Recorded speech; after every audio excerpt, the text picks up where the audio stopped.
Hi there, and welcome to InsideTracks.co.uk. If you like this video, please subscribe and like, or comment so we can get better. We're going to do a little bit of looking at exchange betting on photo finishes and what this entails. Quite a difficult video to make because we've got to find a photo finish first of all, but we'll try and do that for you, and it'll be coming up shortly. First impressions were that touch kick had fought his way back. Well, we'll have a look and see what this is. What we think is actually touch kick there on the far side is winning, and we can see that the market is saying the same. I happen to have touch kick, yeah, for my money.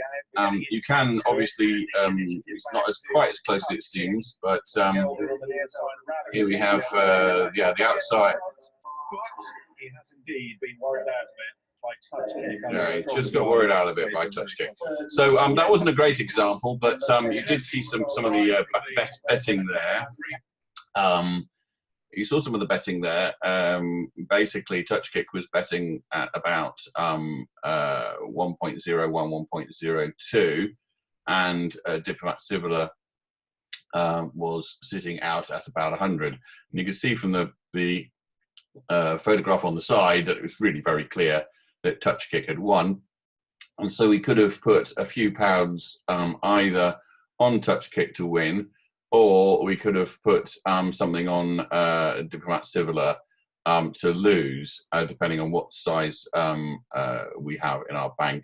But photos are notoriously difficult, as you can see with this one. Taunton is quite okay. You can see that as we come up towards the finish, this is the last, they're just going to go over the last again.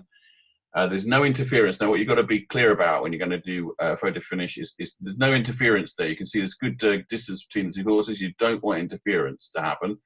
And as you come to the line, you want to have a good angle, and that's a very good angle we're getting there. We're right on the winning post, and therefore we can really see that there's a very straightforward angle. There's the photograph.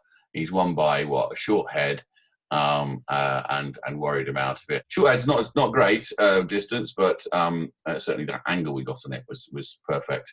As you can see, as I say again, he's got the whip in the right hand, in his left hand, I mean, which is the correct hand. There's distance between the two horses. You've got to be really quite clear about that, and when you're about to do a photo finish, if that's what your angle is on betting, if you're going to do a photo finish, make sure that there's no chance of any interference or a steward's inquiry. So those are the things to look out for.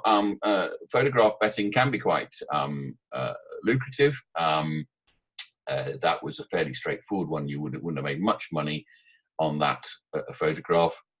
If it had been a tiny bit closer, then you might well have seen odds coming up of 1.15, 1.16, and at that point, 100 quid will get you 16 quid back. And particularly if it's at that angle and you're pretty, you're pretty sure, and there's no interference, then it's a quick way to make 16% on your money. Yep. So that's it. Make sure there's no interference between the two horses, and there's no chance for steward's inquiry. Make sure you've looked at many races from Taunton and have guessed the outcome yourself and been correct. So you're fully confident that you have read photographs properly and you're not getting a strange angle, or you're not thinking something that isn't real. And please do remember that professional gamblers probably have somebody on the line taking digital shots of the finish, and probably have access to a print of that. So don't go against the professional money, particularly in really close photo finishes. If you like what you've heard, then please like and subscribe, and leave a comment if you want, and we can get better from your comments. Thanks a lot, and best of luck.